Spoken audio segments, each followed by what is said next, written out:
Nothing quick. Oh.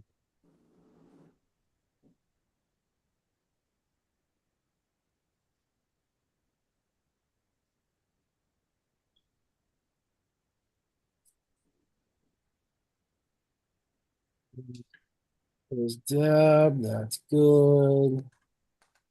Two up there.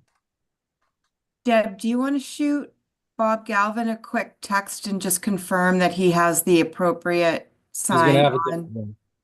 Yep, he's gonna have a different one.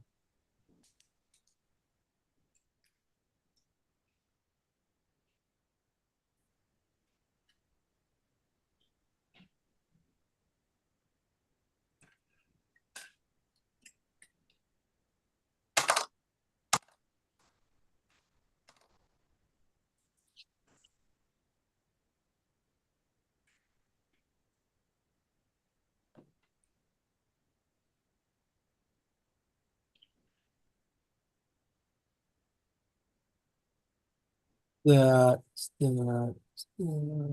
there's Gregor. All right.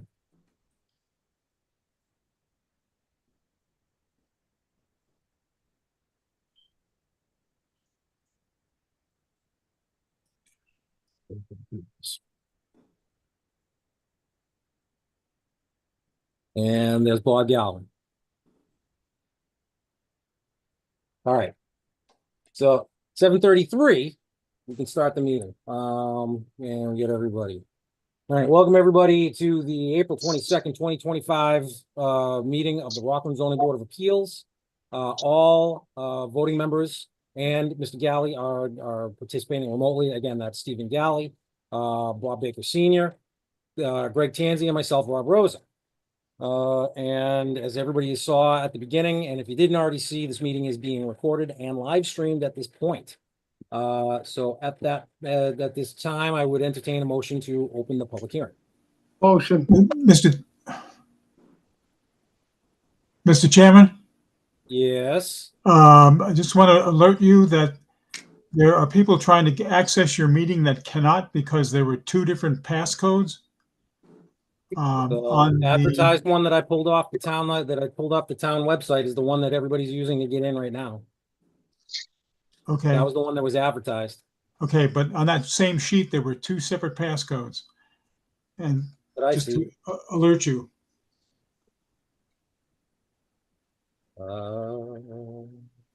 The original passcode 291974.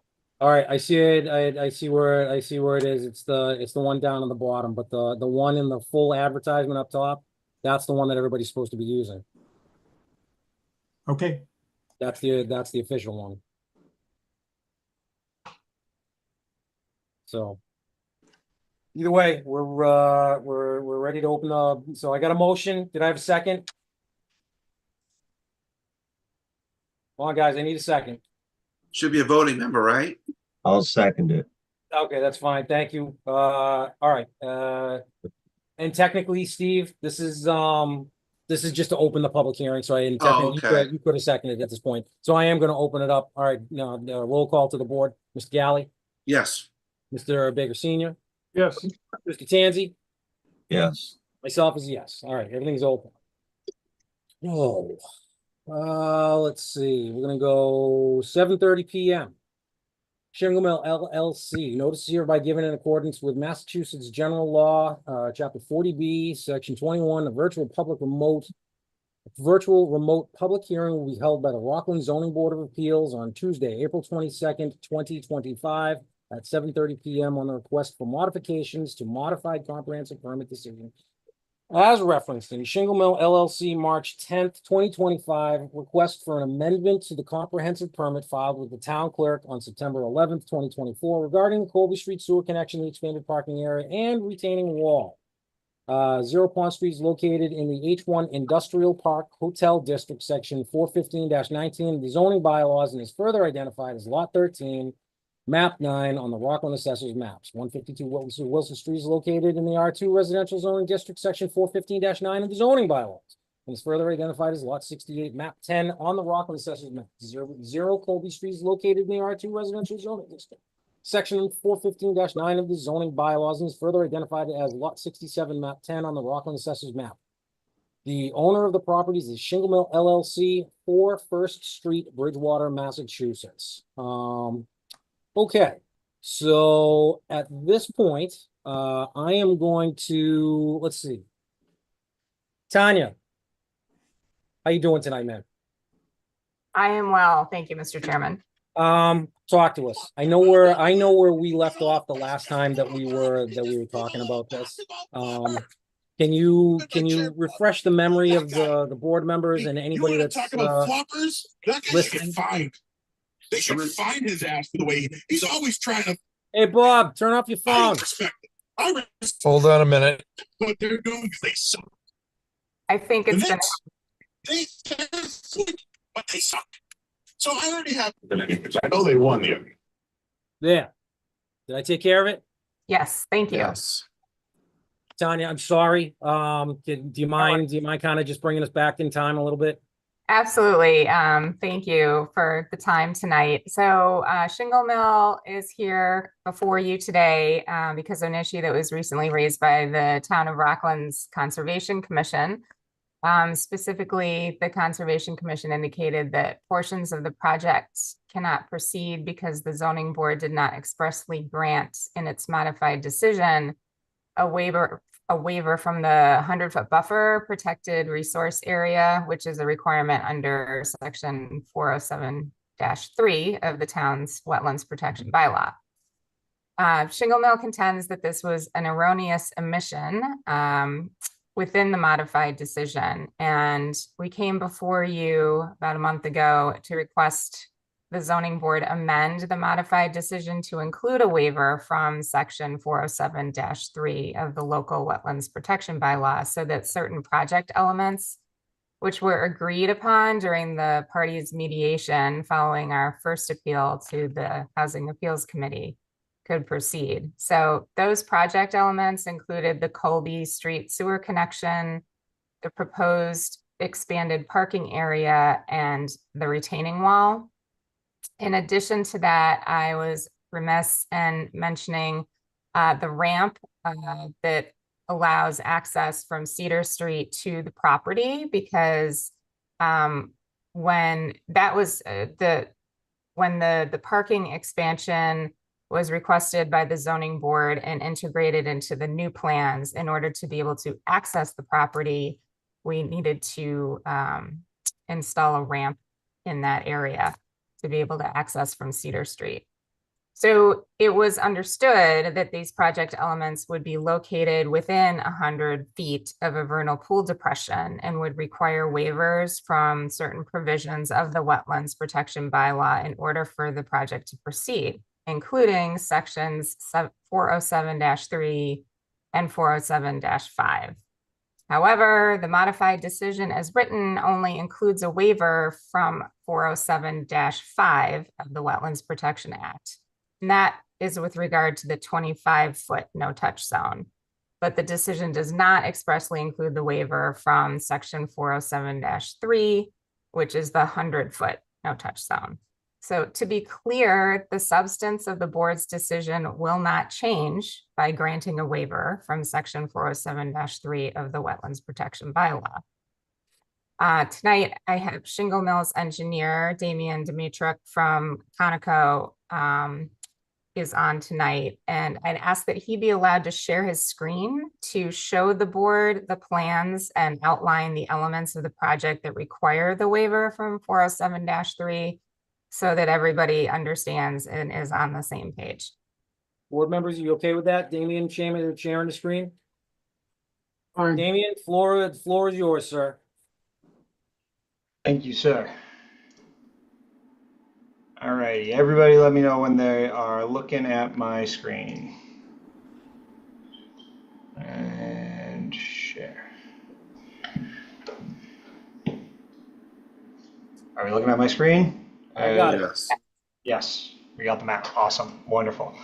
All right, so what I am currently presenting is what the last full plan set that was shown to the ZBA prior to the approval, and then hence the appeal, and then brought in front of the Housing Authority Commission. So, right here, you can see these plans right here, the Zone A, we, lightly clip actually the 100-foot to the vernal pool with our retaining wall and some grading in this area. This was previously shown on those plans.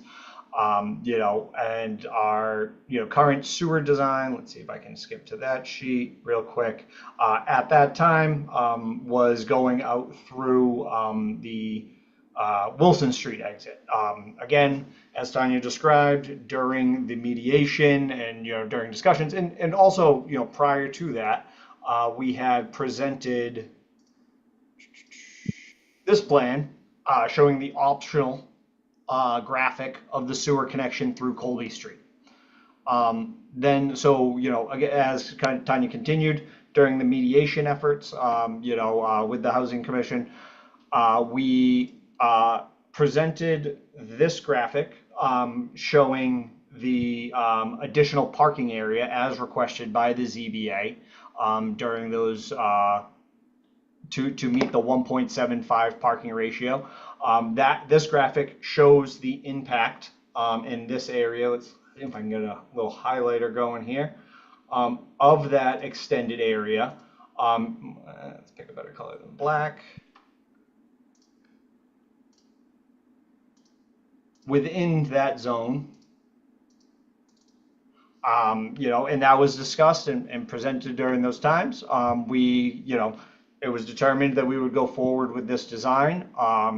So we have, and then I believe, additionally within the modified decision, the decision was that we would go through the Colby, street access to Wilson Street, as the perception of the ZBA at the time was we could not go through the Zone A to connect to the existing sewer. So then what we have currently in front of the Conservation Commission is this plan here showing the retaining wall and let's get to a better view, a little more grading, a ramp down towards the vernal pool. And as Tanya mentioned, the graphic that we had shown during the commission or during the mediation, was a development design to show that we could install the extended parking lot area. We had to vet out some of the grading and obviously present a final design plan to the team. And with that, we realized we had to have access down in that direction. We did that in the form of a ramp.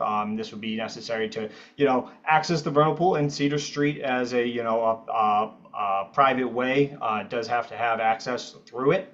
So that ramp was necessary to accommodate the additional parking that was required for the ZBA's modified decision. So that's the plan. That's that area there. Again, I can highlight it just to make sure everyone is aware and looking at the right area.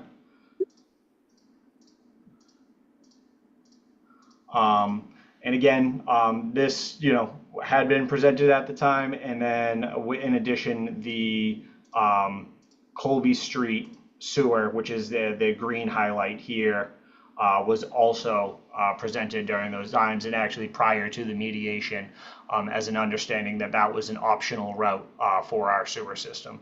So, Tanya, if there's anything additional you'd like me to touch base, I think I know I jumped through it a little quick, but I want to be able to allow questions. I know the board likes to kind of work with us here to understand this process. Thanks, Damian. I think that was a very succinct presentation, right on point. But if the board has any questions, we are both happy to answer them. So let's go to the board members. I'm gonna start with Mr. Galley. Talk to me, sir. I don't have any questions at this time. Thank you. I appreciate it, Steve. Thank you. Mr. Baker Senior. The ramp you're talking about on the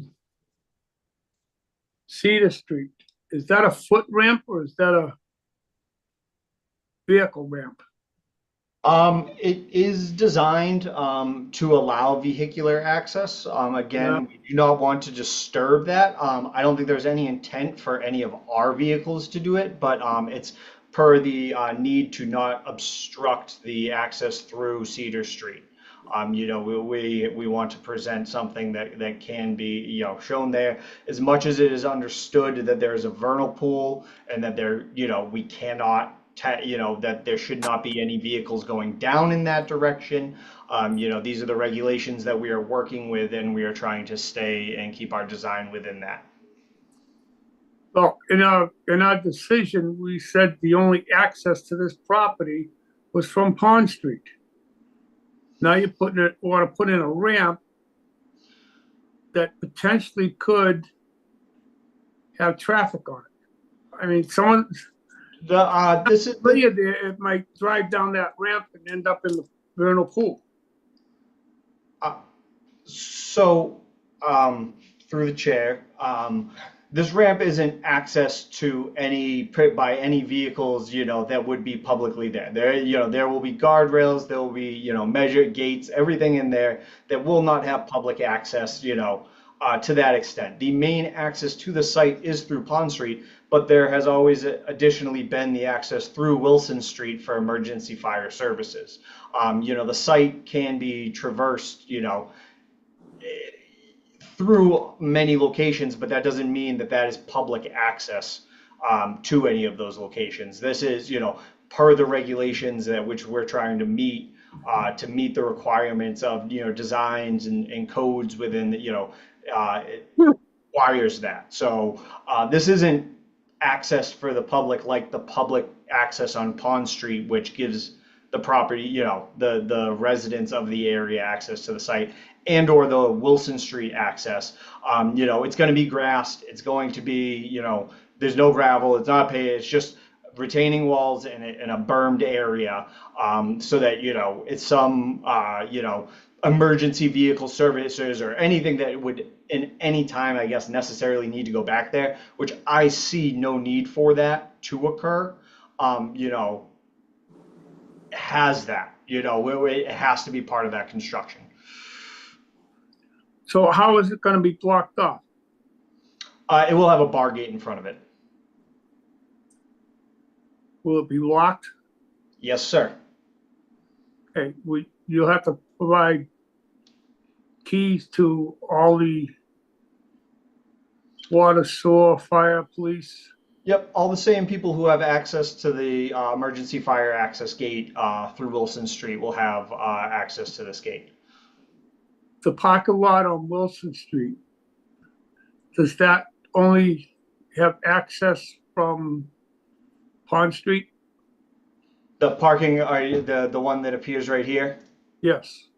Yeah, that parking area, they have to traverse their way. Let's see again. Let's see if I can draw a nice pretty arrow or something at all. Don't mind the lag. In this direction, out through this parking area, and then out through Pond Street. There's a bar gate in here, this direction. There's a bar gate in this direction. They won't have anything there. And then this again, all of these areas are going into vegetated, you know, natural conditioned areas. It's just per the construction and requirements, you know, we have those, you know, those ramps to access the rear side of the site, you know, have to exist there. Hey, one other thing, could you give us a little more detail on why you need that ramp? In two senses, it's to ensure the obstruction of Cedar Street is not occurring, right? As a private roadway, our design, you know, we're not allowed to obstruct access to the site, in which was in the expanded parking lot design, a retaining wall passed through. You know, so it's not obstructed. And the moment that, you know, we have a grass landscaped island, we have catch basins, we have curbing, we have all of those things in Cedar Street, which is normal things that occur within a right-of-way access, right? What we, you know, and retaining walls do occur there, but what we you know, we needed to overcome was the, you know, high wall that a vehicle could not pass through, right, from one direction to the other. So we needed to design a ramp that would allow that to occur. And that's where that ramp comes from.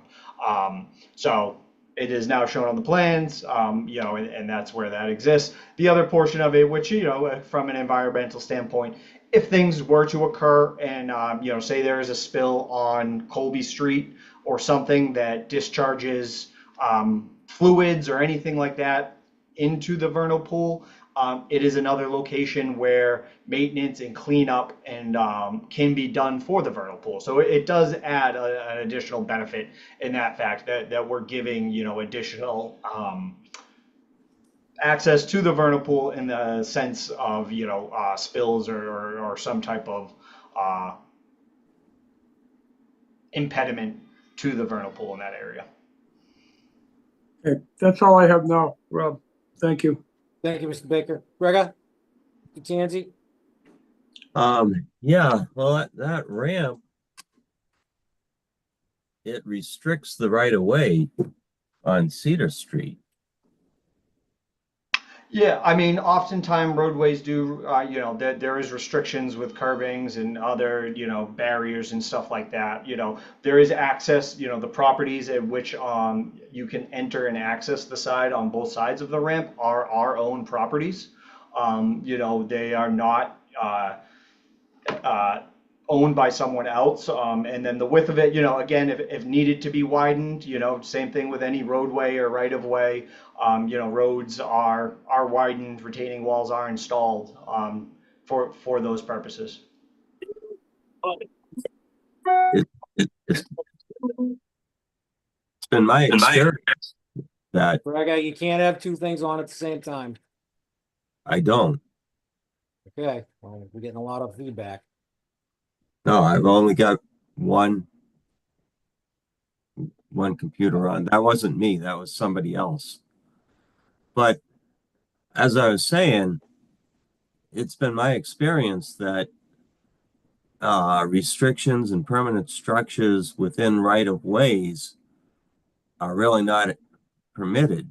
And it's for the people who have rights in those ways that they might pass and repass.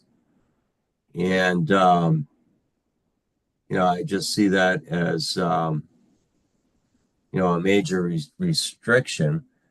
And then on the other side, what do you have? Just a Cape Cod berm, or is that a vertical granite curb?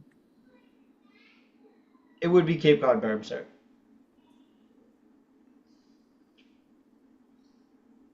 And at the end of as you take the bend on Cedar Street, as you come down Cedar Street and you take the left onto the site, what is the material of that road? Are you improving it with gravel so that it can be traversed, or is it just going to be left in its natural state, or is it a loam and seed, or what are you proposing in there? So your statement is, if I were coming up the ramp from the vernal pool, as you enter onto the parking area, that area you're talking about, that will be paved area, much like any it'll be a paved parking area that traverses through the right of way, much as most access to any we have proposed pavement and retaining wall within the Pond Street entrance as well.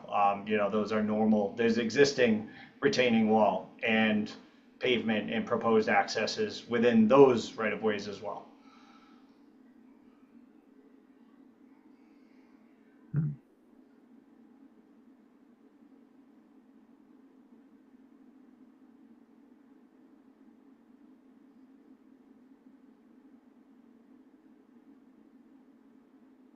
And the ramp outside the right of way off to the left.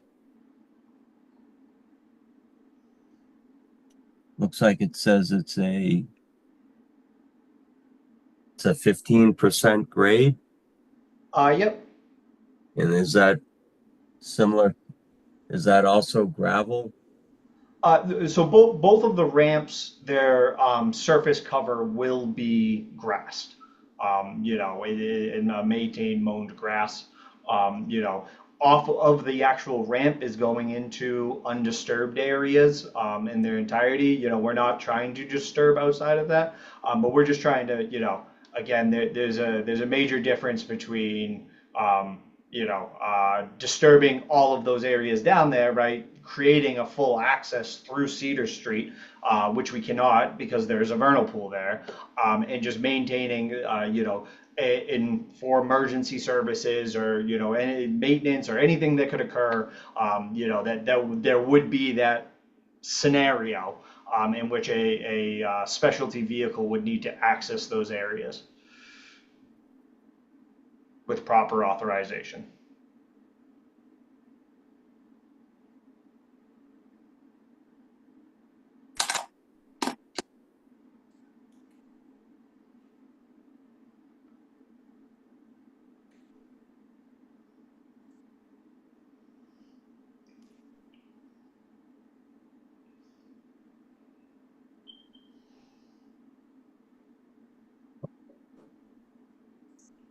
And then the last thing, just to recap on the waiver, the omission was for the 100-foot buffer disturbance, Yes, that's correct. and we granted the 25-foot. Right. For to clarify, it's the 25-foot to the wetland versus the 100-foot from the vernal pool habitat, which is a town bylaw. The vernal pool is the 100-foot buffer, and then within the town, and then the 25-foot is the BVW buffer.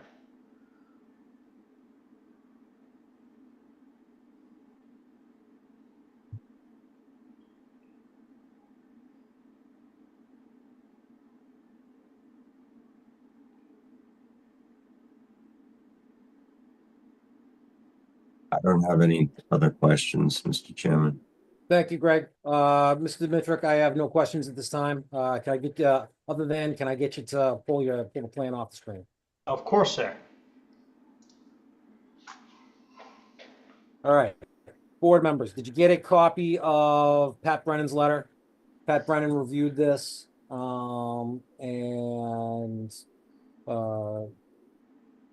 did you get a copy of Pat's letter?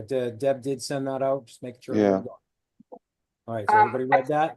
I'm sorry, Mr. Chairman, we didn't see that, I don't think. Yeah, you did not get a copy of that? Deb, do you have the capability of emailing that out to the?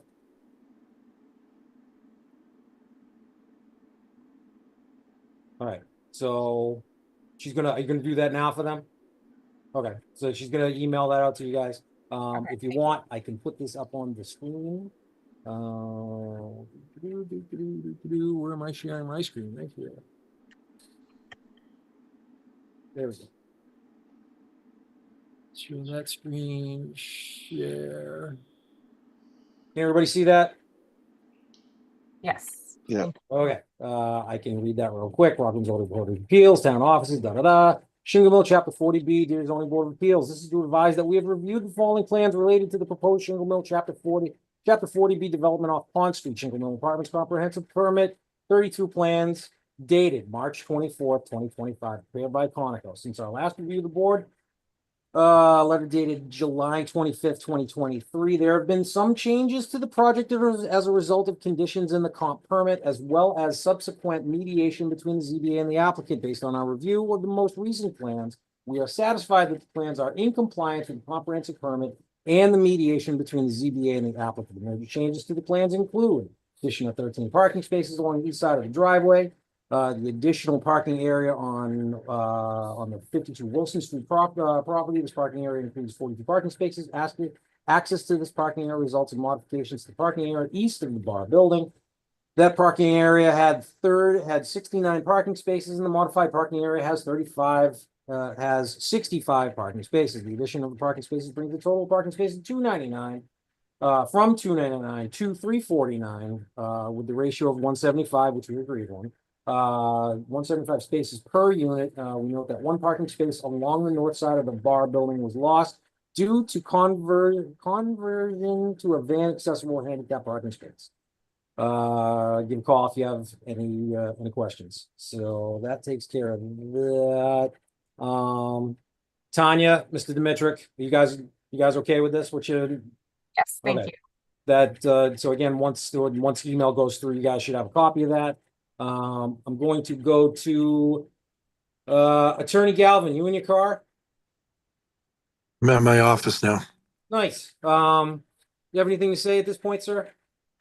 No, the board will probably recall that there was an earlier version of a plan that looked like this, where they were proposing snow storage at the bottom of one ramp, and the board was particularly upset about that.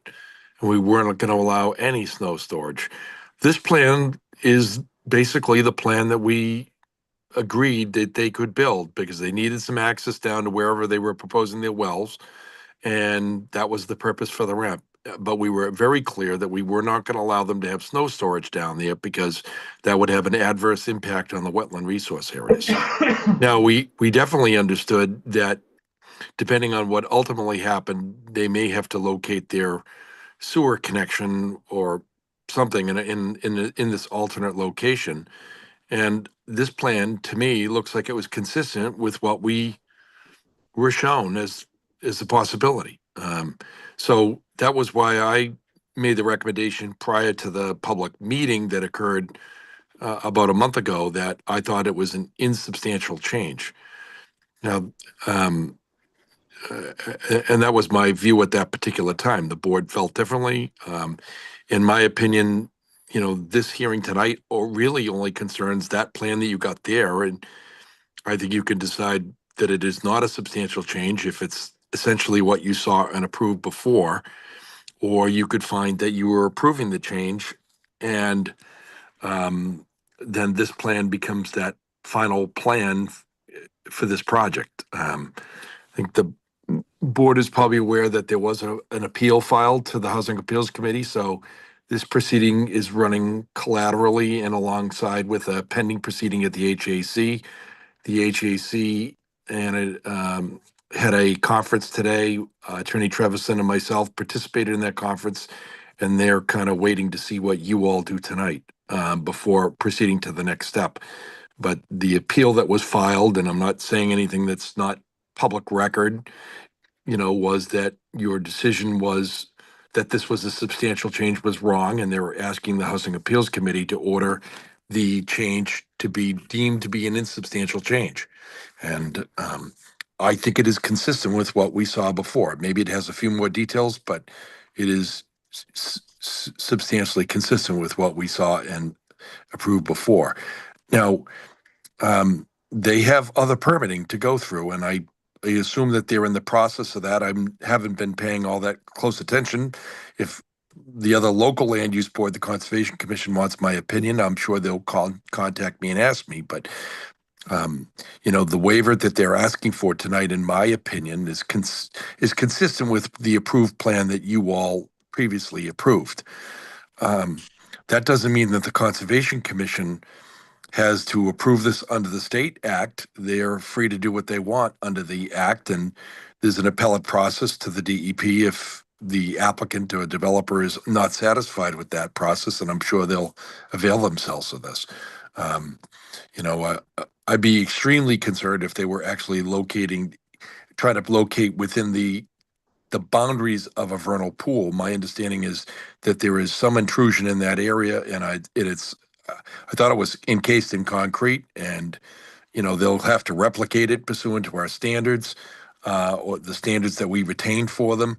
This was a permit, and I don't think Attorney Trevison, the engineer, Mr. Dimitrick, would disagree. This has a myriad of conditions on this project, and everything that we felt we could sustain, we imposed, and they appealed, several of the conditions, and we had some further discussions that involved our professional engineers and other consultants, and we ultimately got a modified permit in place. But there's a lot of work to be done, and what'll happen, is still to be determined. They have water issues, they have sewer issues. These are issues that'll be for another day in another forum, and they're tackling their conservation issues. And I don't know what the result of that's going to be, but as far as I'm concerned, from the zoning board's perspective, this plan was consistent with what we saw. It may have a few more details, but it is generally consistent with what we've already seen, and I'm recommending that you approve it. Thank you, Attorney Galvin. I'm going back to my board members. Mr. Tanzi, Mr. Baker Senior, hearing all that, do you have any other questions at this point? Either for Attorney Galvin, Mr. Mitrick, do you have any other questions at this point before I open it up to the public? No, Greggy, you good? You're muted.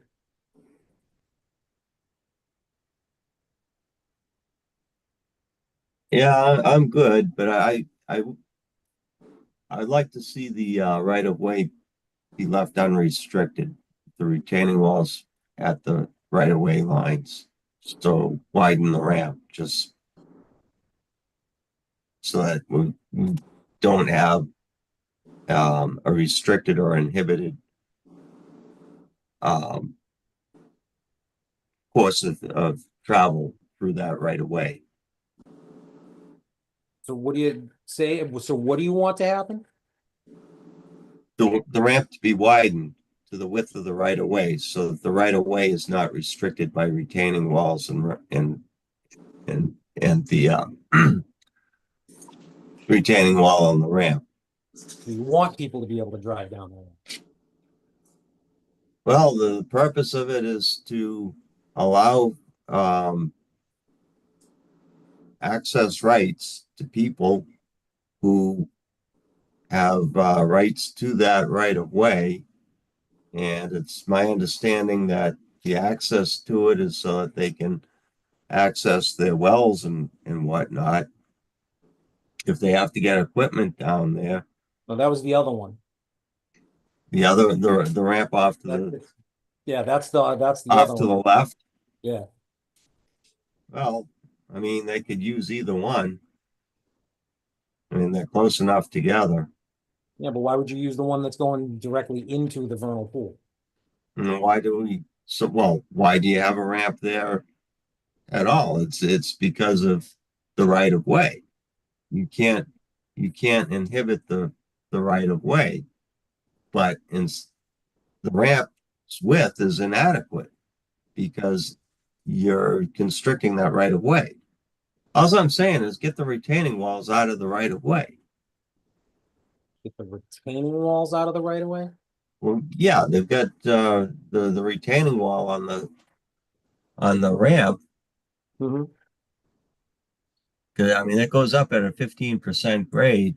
It appears here, well, the rim is at 144. If that's relatively flat, we've got 139 down below. There's probably about a 5-foot drop in grade here. 4 or 5 feet. Looks Okay. like in that area, maybe a little bit more at the ramp.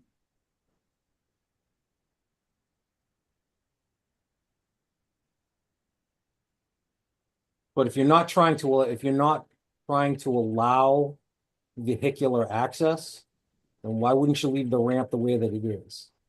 Less disturbance. It maintains access, so if somebody that does have or does maintain deeded, whatever rights it is to this private road, if they want to walk down there and if they want to walk and play with the turtles and play with the salamanders or whatever's down there, they can do that. But nobody's driving a truck down there. I don't think that's the intention. I don't think you want anybody driving a truck down there. On the other one, they need with the other one, they need some sort of access to be able to get to their wells. That was the whole point. And again, what Attorney Galvin was saying, I remember this too, the snow storage. We didn't want snow storage down there. That was the other reason why we wanted narrower, not necessarily narrower ramps, but we definitely didn't want major ramps to be able to get like heavy equipment and stuff. I remember that. Oh, And if you keep it the way, if you keep it the size that it is, you're not encouraging anybody trying to drive down there. Because again, it's bermed off, or you said it was bituminous berm, or was that concrete curbing?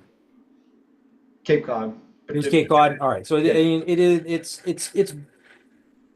it's curbed, to some degree. You can still drive up and over it, or whatever. But I hear what you're saying, Greg, but I don't think it's necessary. I don't really think it's necessary, because you're not trying. The intention is to maintain access, and the point is that you don't want anybody driving down there. So if you keep the ramp the width that it is, nobody's driving down. That's my. No, I understand the rationale, and I understand the intent, and that is true. But I mean, the ramp there is to provide access through that right away. It's almost I don't know what you would call it, kind of a legal element where you're not,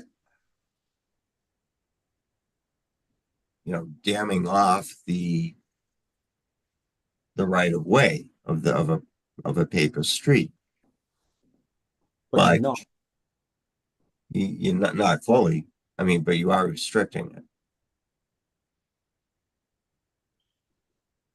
By not allowing people by not encouraging driving a vehicle down. Right.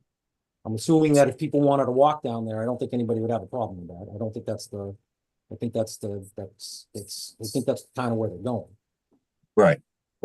What the practical use is, and what the legal intent of the use are two different things. I mean, I don't think somebody's going to drive a car down there, because they would only be doing it from the parking lot, not from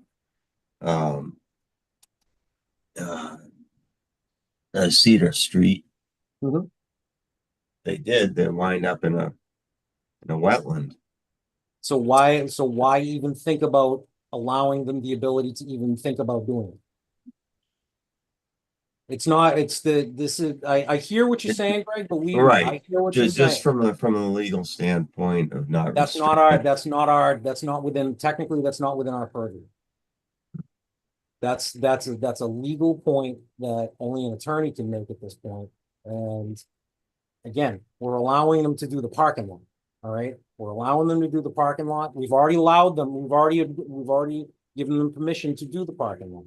The island that's in there, that's technically impeding it a little bit too. It's making it a little bit more difficult. Any of the curbing that's in there is making it a little bit more difficult. There's already gated access in there, so they're not driving a car in there anyway. All right, anybody that's coming down that road, that's emergency purposes. It's not, by widening that ramp. Correct me if I'm wrong, Mr. Dimitrick, we're not losing any parking spaces, right? If we widen that ramp to whatever the width is, 40 feet, 40 feet wide, we're not losing any parking spaces, right? That's correct. No parking space will be lost. We're just increasing the amount of disturbance within that 100-foot buffer of the berm. Correct. Okay.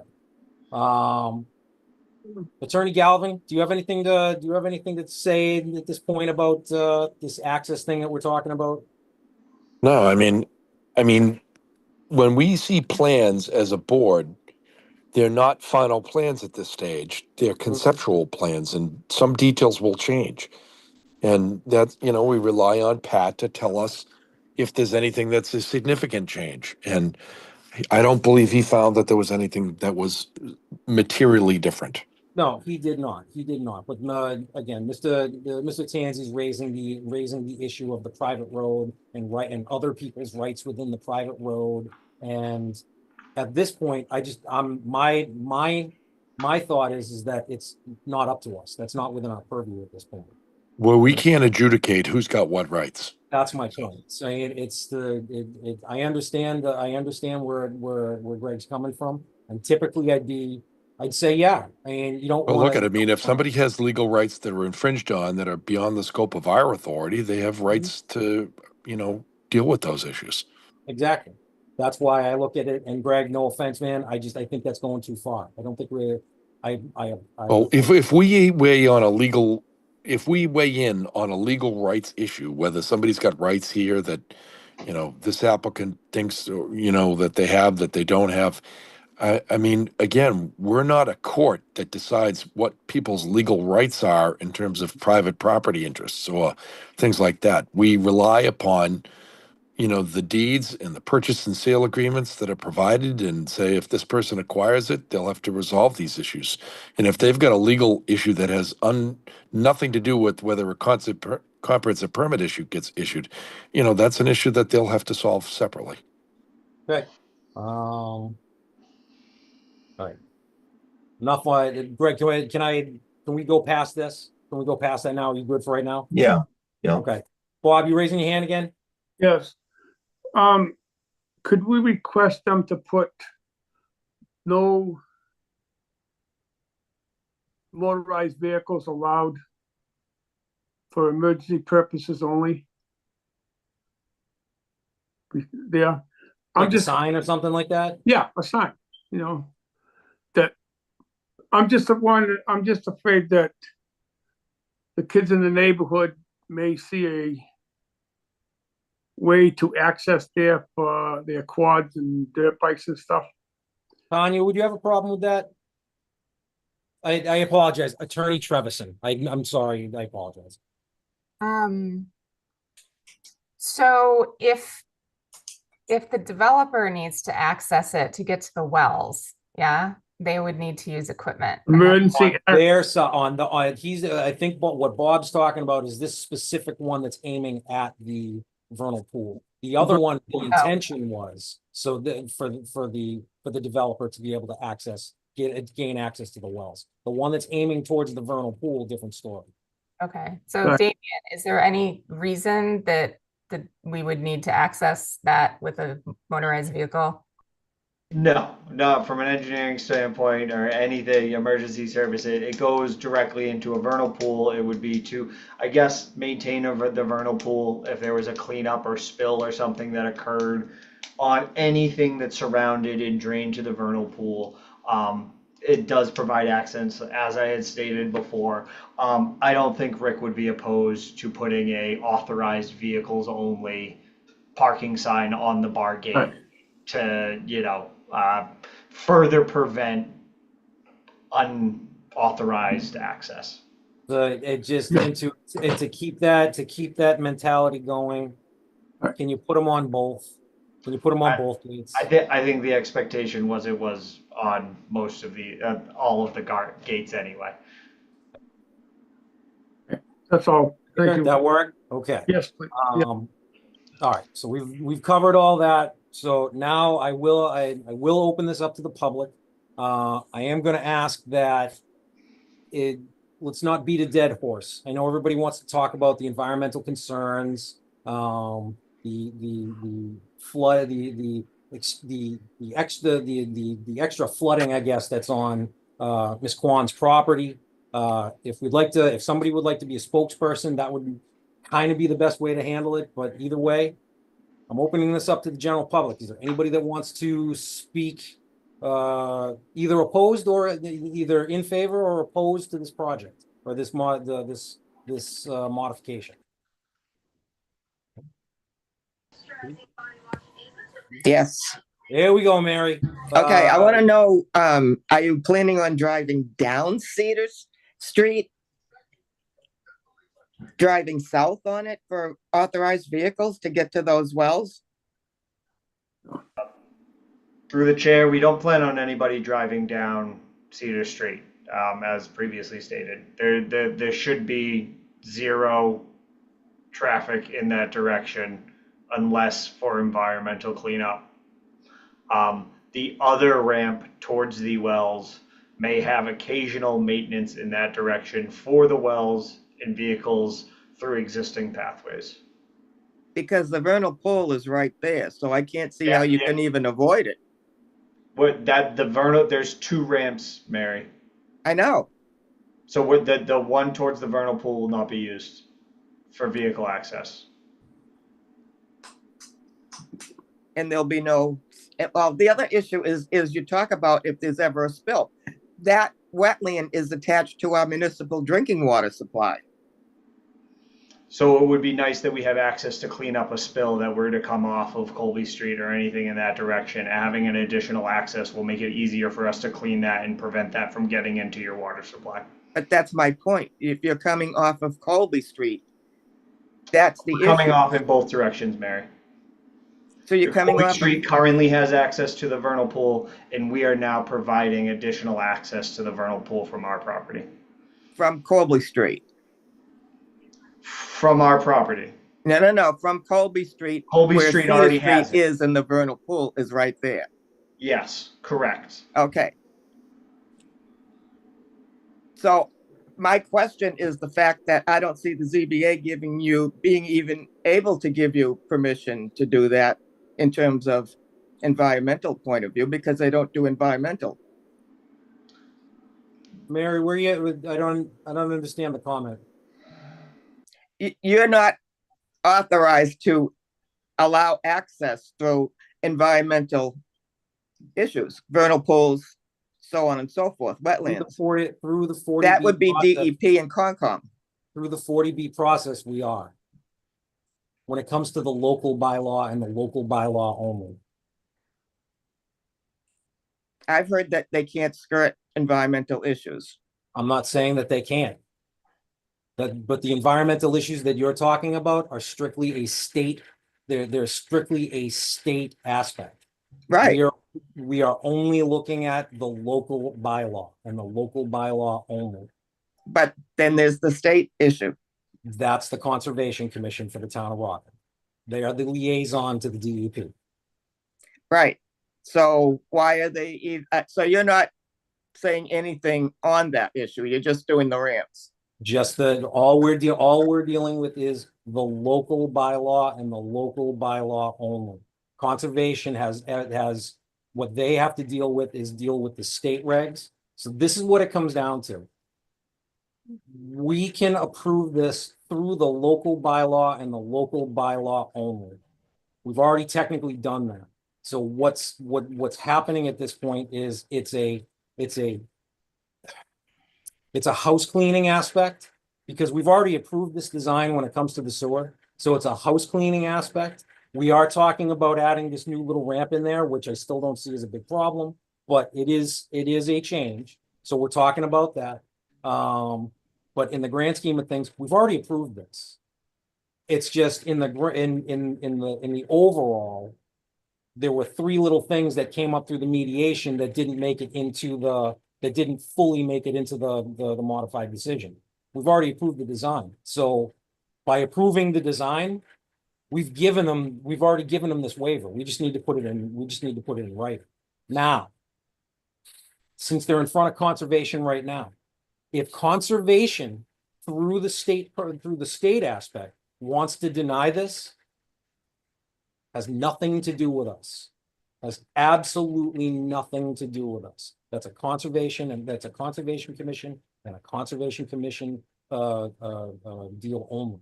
That has nothing to do with us. Through the local bylaw, that's what we're taking care of.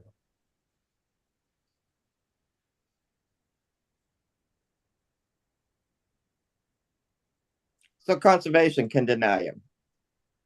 Conservation can do whatever they want. Yeah. Anybody else want to speak in favor or opposed or anything about this?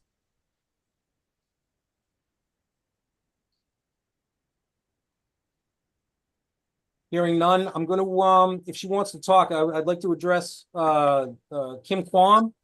Kim, do you have your ears on? I don't think she wants to talk. All right, that's fine. I just wanted to address something that I saw her post on the local Facebook about the the height of the flood water as it was coming into her yard when it came to the vernal pool itself. It looks like there was a higher flood height. Is that Kim? It is. Kim, how you doing? I'm good. I didn't know how to unmute. No, that's fine. That's fine. I wanted to personally address that comment and that posting you did on the Facebooks The about. one on my side yard. Yeah, because I saw that and again, I know how to read a topographical map and it looks like the mean annual high water height of the vernal pool came up about 2 feet because it's like in your yard now. It is. The Yeah, vernal so pool and the wetlands are in my yard. that's something that the conservation has to look at, because if you look at their ORAD, and the ORAD determination, they weren't looking at, area, what do they call it? Restricted areas of, internal flood height or something like that. If you look at the ORAD, you'd see what I'm talking about, but I mean, it's the. Actually, not to interrupt you, but Mr. Greg Tangi did work for Patriot Permitting. Yeah. Because can I go back a little bit?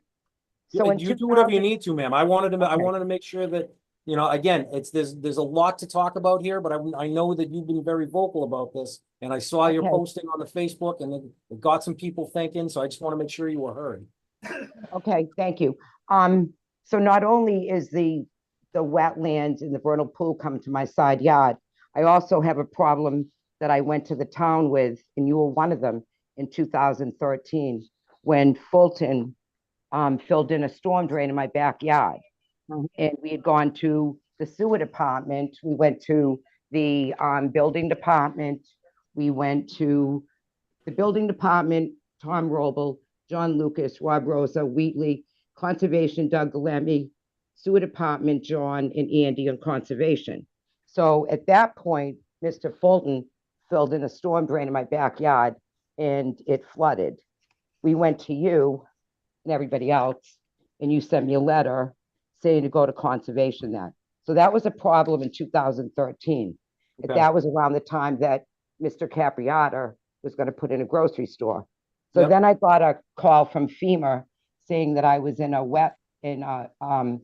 zone A and a flood zone. So we had to get an engineer, and the engineer that we had and everything was a Greg Tangi. And it was with Patriot Permitting. So from the left of my house in the back, from the wetlands in the storm drain and that, we're flooded already. Now you're going to put a parking lot with 40 parking spaces in my backyard with a retaining wall. But so my problem. That's not gonna increase flooding in that area, because all the drainage that's coming from that is coming from going to a different place. Well, it also, the Hallisey's on Wilson Street and the woman next to me also flood out because of that storm drain being filled in. So we're being flooded out with what's happening here anyways. Do we know where that storm drain was? Yeah, I do. I got a picture right here. And John and you even said here, this is what I found. I believe it's the same info John at the sewer department showed you. So it's you said that it showed contours of the ditch where the outlets were, but you said that there was something there to go to conservation. So we've been in front of all these departments because of what's been happening with this property, with Boyd Fulton, with Capriata and everything. So we're being flooded out. That's with nothing being done here. Understood. Nothing. What did conservation have to say? Andy came down here, and Boyd Fulton had taken down trees in the wetlands and that, and Andy told him to stop. And Boyd Fulton wouldn't let Andy on the property. And he had filled in the whole backyard, and then he was putting boats, a storage area. So we've been flooded with the wetlands and that property behind us since 2013 when he filled in that storm drain. And what we were told by Andy, different people, well, build up your yard. So we had to take and put crushed stone all the way around our house to build up because we're on a crawl space. So all that water was going into my base, well, not basement, crawl space. So that's a problem between the wetlands, the vernal pool already coming in the yard, and then we flood in the back. So we're a swimming pool here. Right. Then you want to put sewer. Well, where's that water going to go? And then you're going to put 40 cars in my backyard with a retaining wall with every time they turn on lights in my, and then another thing that you said, no trucks would ever go down Wilson.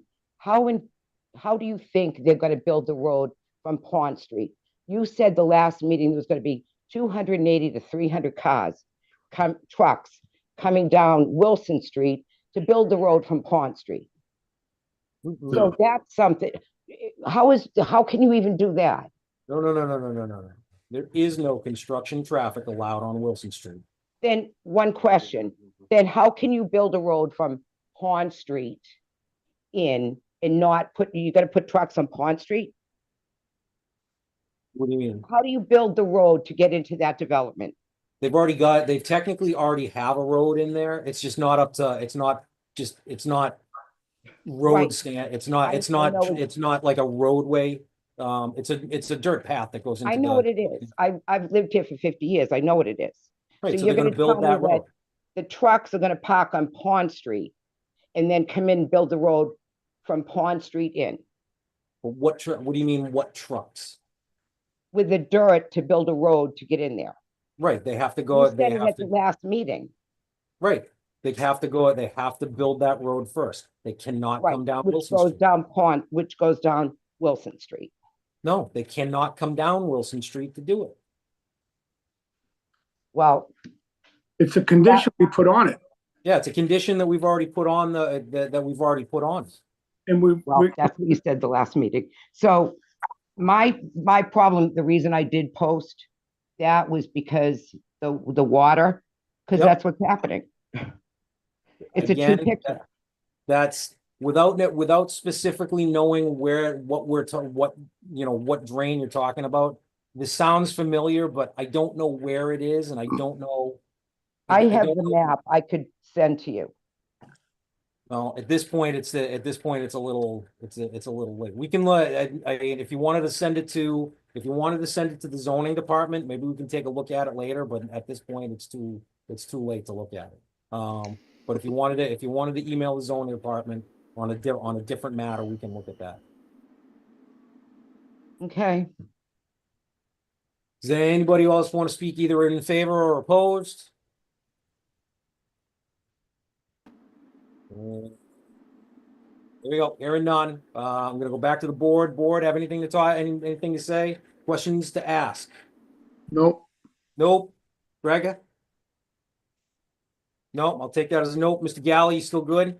I'm good, thank you. All set, no questions. All right. Motion to close the public hearing. All right, I got a motion. Greg, do I have a second? Yeah, second. Yep. All right. Let me just pull my cheat sheet up here for a second. Hold on. There we go. Hearing none. Okay, I got a motion to close and the public portion of the open meeting. I got a second. Roll call. Myself is a yes. Mr. Tanzi? Yes. And Mr. Baker Senior? Yes. All right. Open portion of the meeting is closed. And again, it's Trevison, Attorney Trevison. Is that correct? All right. So I'm just going to direct this to you. Attorney Trevison, the board will deliberate tonight. You're welcome to stay. You will receive a decision in the mail with the date stamp. 21 days from the date stamp on the decision, go to the town clerk's office, request a certificate of no appeal. If no one has appealed, the town clerk will give you a certification, a copy of the original decision. Take those to the registry of deeds. Have them recorded. One of the conditions is always to show the building department proof of recording. Okay, so now we are talking about All right, you ready? Or does anybody need a bathroom break real quick, or are we good to go? Let's go. All right, who wants to start the discussion here?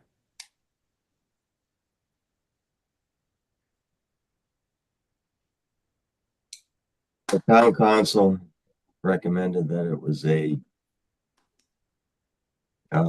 minor mod. Yep. So did Pat Brennan. Yep. The original decision allowed for the 50-foot waiver. I'm sorry, the 25-foot waiver. Yep. And the modification is for the 100. Right? To Well, update the. They're talking about the 100. They're talking about the 100-foot, the 100-foot extension beyond the 100-foot extension beyond the mean high water of the vernal pool, which again, based on the local definition, is the resource area for the vernal pool. Yeah, it gets contained within the Yeah. resource area. So it's that's what the 100-foot that's what the 100-foot end of it does. And based on the acceptance of the design, we'd already. You can't accept the design without going through that 100-foot block, that 100-foot extension of the vernal pool.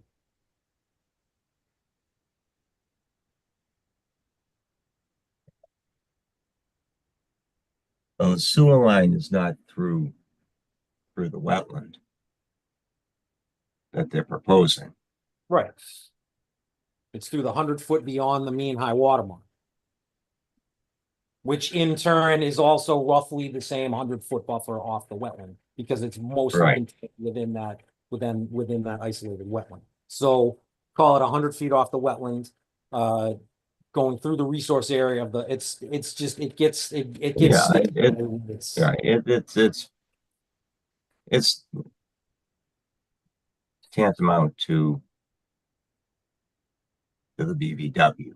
Yeah. More or less. But we already granted in our decision the 25-foot. Yep. So if we're allowing him to go within the 25-foot, technically we're allowing him to go in the 100-foot. Exactly. Right. So Before you finish that thought, Attorney Galvin, you got your ears on? I do. What is your recommendation at this point in the form of a motion? My recommendation is you approve the proposed request for the waiver to the extent it was necessary to allow them to, do the work that's shown on this plan, because that's essentially what you had done before. We knew that there'd be some work here. That does not mean that the Conservation Commission, acting under the state act, has to approve. That's up to them. The project has to comply with state law and state regulations. Your only ability was to affect what they could propose under the local wetland bylaw regulations. You, in essence, are acting as the Conservation Commission, acting under its local bylaw. And it's not because you like this project. It's not because you wanted this to be there. But, you also wanted a lot more parking than they were proposing. And they needed to fit it somewhere. And we also wanted to make sure that sewer line was in the location where it could do the least amount of damage if there was ever a catastrophe. And, I think you did the best you could do under the circumstances. And, this is not something that anybody liked at all. And, but you discharged your duties in the way you did it. So my recommendation is, you approve the proposed request from Attorney Trevison. If you want to frame it as a change, I don't think they care one way or the other, as long as you approve the change at this stage. that will render their appeal moot if you approve the change, because that's all they ever really wanted anyways. Mhm. I can't see any conditions that are necessary. They've offered to erect the signs. It sounds like one of our board members wanted some signs. I mean, that's a de minimis thing completely. If you wanted to put it on there, they probably wouldn't object. But, you know, I think some good faith on the signage thing is probably warranted, you know? And you know what? That could be required in the final details. You know, they have more permitting to go. I don't know where conservation's gonna end up with this project. I don't know what the state's gonna say about this project from a wetlands, from a drinking water. And, you know, they still have sewer that we don't have a solution for right at the moment. So, you know, all of these things are, you know, have to be solved to make this project a viable project. So I'm recommending that you approve the change requested by Attorney Trevison. Okay, anybody want to make that as a so moved motion? Yeah, I'll make it as a soon. Or make it as a motion. Okay, Mr. Baker Senior, do you want to second that? Second, Okay, roll call. Mr. Baker Senior, yes. Mr. Tanzi, Yes. myself is a yes. Attorney Trevison, Yes. you Thank good you. with this? I am. Thank you for your time tonight. Thank you. All right, so we will, Deb will Oh, get that's this the all, last time. Deb will get this all written up and then we'll take care of it from there. Thank you all for showing up. I apologize. I know that this probably seemed like it was a quick and easy thing in the beginning. And on the surface, it kind of was. It did turn into a little bit more. So either way, I apologize. It does take some time. So thank you for showing up. Thank you for doing everything that you could. Thank you for forwarding all the different information that we had requested. It helped a ton. Thank you very much. Thank you. Okay, so where else are we? We took care of that. We're at non-deliberative announcements and scheduling. Deb, you got anything to talk about? I have nothing to talk about. You have nothing to talk about. Board members, do we have anything else to discuss at this time? Nope. No, Oh. I would entertain a motion to adjourn. So moved. Oh, I got a 3 so moved. So I'm gonna take the motion from Mr. Galley, because he can do this, because this is the remainder of the meeting. I'm gonna take the second from Mr. Baker Senior. I'm gonna roll call it. Mr. Galley, Yes. Mr. Baker Senior, Yes. Mr. Tanzi, Yes. myself is a yes. Thank you, gentlemen. I know this was a pain. Thank you, Attorney Galvin. Appreciate that. You're welcome. All right, and we'll Thanks, talk to Attorney. y'all at the next zoning board meeting. All right. Sounds Good night. good. Evening.